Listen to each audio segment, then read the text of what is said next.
What's going on, everyone? Charlie here. Hope you're all having a great day today so far. Repo numbers are out for today. We have 1,452,000,000,000. So we're down quite a bit from yesterday.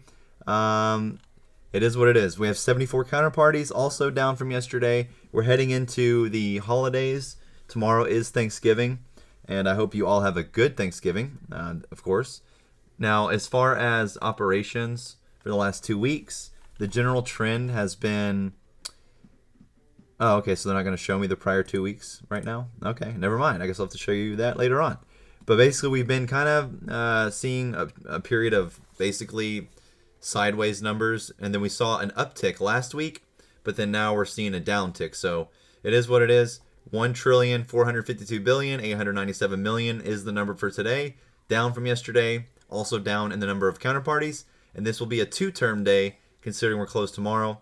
We'll not be doing another repo until Friday. So anyways, that's what I have for you. Hope you have a good rest of your day, and I'll talk to you if anything else relevant comes up. Y'all have a good one.